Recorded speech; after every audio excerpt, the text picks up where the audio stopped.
we're talking about the reduction or the price slash for transportation in Lagos. So I would love for you to be a part of the conversation. Let us know what your thoughts are. The WhatsApp number is 0809 4440981. You can also tweet at Smooth981.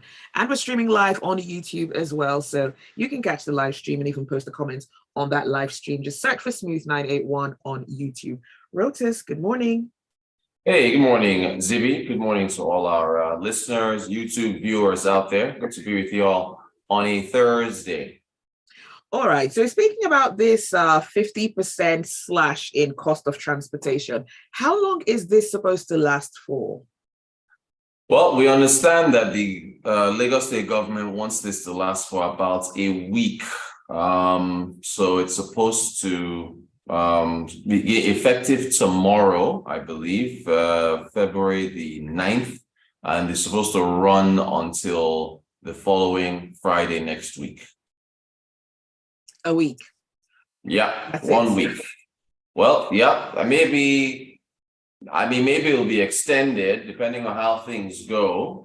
But for now, maybe that's just a projection from the Lagos State government as to how long, because they expect this a lot. Because remember, there was actually an interview that the NNPCL head, that's Melek Hiari, he gave in a television interview yesterday, or was it the day before yesterday? And he promised that in about a week, the fuel scarcity issue should be resolved. So I think Lagos State is timing that week and then saying, okay, they'll provide this palliative, should we call it, for the next 1 week. So I think they're trying to tally with the announcement from NNPCL. Okay, so let's talk about the Cowrie card. What is this Cowrie card and how is it expected to work? Yeah, it's supposed to digitize payments. So I saw something to where if you use a bus, I think it's available on the BRTs. If you use the bus system, you can use your card to pay for your bus ride, and they're trying to expand it to Danfo buses as well. So I think it's that's more organized. If you want to slash prices or make any changes, it makes it more uniform to go through an existing system. But I saw, it's almost like a POS that you just, use for transportation. So I guess in light of the difficulties that people have had accessing cash and also that spreading around, at least for transportation anyway, if you can use your card, that allows you to not have to use cash. Because I know there was somebody I know told me you had to transfer money to a Danfo driver in order to pay for a bus ride. So wow. This is supposed to help. So as far as the network though, and how smooth that will be in terms of payments going through, we'll have to see whether that works. I paid for food yesterday. I tried to transfer money to a restaurant and it was bounced back. So there's still a few issues here and there with transfers and so on, but that's how this Cowrie thing is supposed to work. Okay. Now, we understand that food banks are also going to be set up across the states. And who is this scheme targeting? Well, the Lagos State government, Governor Sanwo-Olu yesterday said that it would target the most vulnerable, and they've identified some parts of the states where they will set up these food banks because they say, well, people have been disproportionately impacted by not having access to cash, fuel scarcity, not being able to access food. So that's how they're doing it. I'm sure, I guess they have their own way of identifying what parts of the states to set up these food banks and who the food would be available to. But that's the way that they are setting this up as of right now. All right. Do you think, I think I like the idea of the food banks. Do you think it's something that perhaps private individuals could hop on as well? Because I'm sure that within even some of these so-called highbrow areas, there's still people that are struggling, right? Yeah,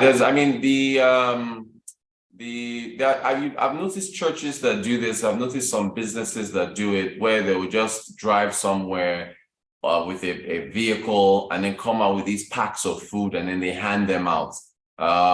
So there's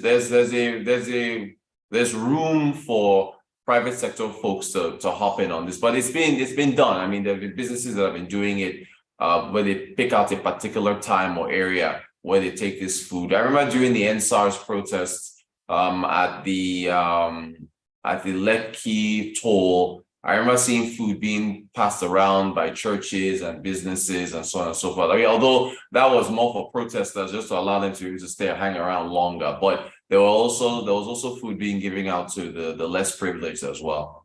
Mm. All right, let's talk about Lagos State suspending this road project, allowing access for tankers to deliver petrol. Yeah, it's I have to remember what it's called. It's the Buba Marwa concrete road construction in Ijebu-Egba. It's about 60% completed. But they are and this is the interesting thing, they're suspending it so they can allow tankers to deliver fuel to retail centers within that area, which I guess bolsters the reason given by the NNPCL head Mele Kyari 2 days ago in his interview that there have been logistics issues in terms of trying to get the tankers to certain areas. So I mean, but the fact that you have to suspend a road construction project just to allow tankers to get through tells you about the issues with delivery of fuel in this country. We have pipelines, but I guess because of pipeline vandalism, we're supposed to have rail that should allow us to deliver these fuel to these different instances, but those haven't worked. So road is primarily the way through which tankers deliver fuel. So that's something that needs to be looked at. So yeah, that's what they're doing. Again, we will see with our own eyes if all of this stuff works and if we're going to see fuel being sold. I mean, I was looking at a Wall Road yesterday towards later in the afternoon, around 5 towards 6 p.m. The road did seem to ease up and the queues were a bit shorter. I don't know if that's because people who have been queuing up since morning had given up. It will be easier to observe today to see if things get better on the fuel side. Interesting, because I actually stated this at the start of my show. On the way to work, the petrol station on Rwanda Road, there was no queue and it was clear. Usually there are a lot of cars just trying to find the way, the black market guys trying to get customers as well. But today it was almost decent. Okay, so I mean, maybe that, and maybe our listeners as well who are sending in messages, if you can chime in and let us know whether from where you are driving, if you folks out there see less queues and if you see more, the fuel stations, if things are looking back to normal, we'll appreciate you guys sending messages as well. So that's an observation from you as well to bolster that case that maybe just maybe a sense of normalcy is returning for as far as fuel is concerned. Still on the subject of fuel, we can't stop talking about it. Lagos State has announced protection for fuel stations. Can you tell us a bit more? Yeah, the governor also announced that they will allow some fuels. Well, not that they will allow. They say if a fuel station wants to sell petrol 24/7, they will provide protection, I don't know, maybe security or something. And that in of itself, Zibby, is really interesting because in other countries, there are other places where you can buy fuel 24/7, right? Those are more self-service. So that now, again, this one is a whole other topic that I can take as branching off somewhere. But I've always wondered if we need to have fuel attendants pumping our fuel for us, because in other climes, you just come out of your car. There's a card system enabled on the fuel pump where you can bring out your debit card, select the fuel you want to buy, put your debit card inside to charge you, you buy your fuel and you drive off. But if you now eliminate fuel attendants, you are eliminating a lot of jobs. So, Lagos State is announcing that they will provide protection for 24/7 fuel selling for set stations. I guess it's an indication of the safety in Lagos State.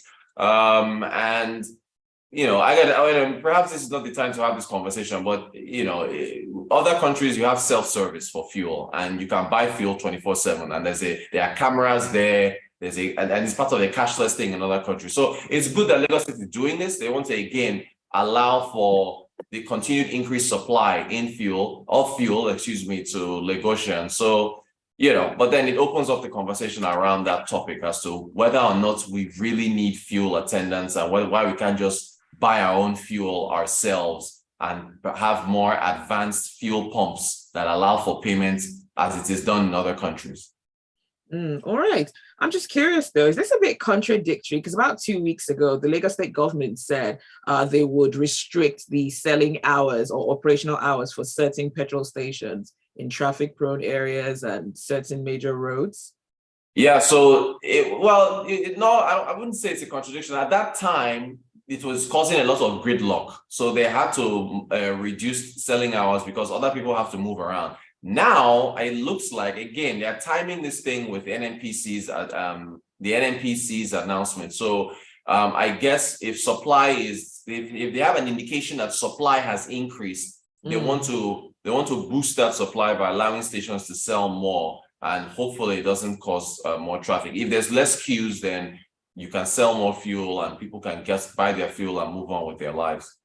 All right, I've got a message from Tosin on WhatsApp, and Tosin says, I filled my tank yesterday evening on a Papa Road for 184 Naira, and I was the third car on the line.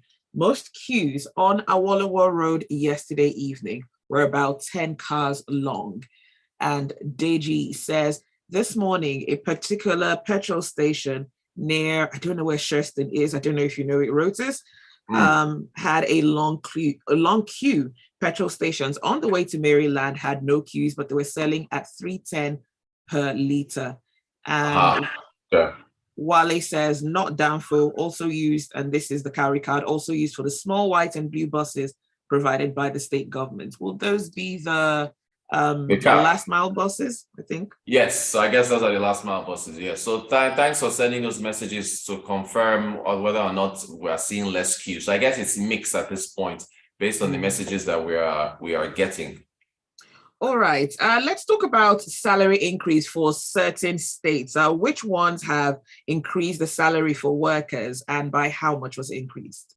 It's very interesting, Zibby. I guess don't forget the governor is running for re-election, so all this is very. It was the waste management workers. It was a 20% increase in their salaries, and this was announced yesterday. So, and this is not the first time he did. I can't remember who it was. He increased salaries for another set of workers about a month or two ago, if I remember correctly. But so congratulations to waste management folks. Despite inflation and all these other things, you are seeing wages being increased. And this is something that's being negotiated around the world with other folks. So, good for them. Ogene Ochuko says, food bank, indeed, it's all about politics. Okay. Have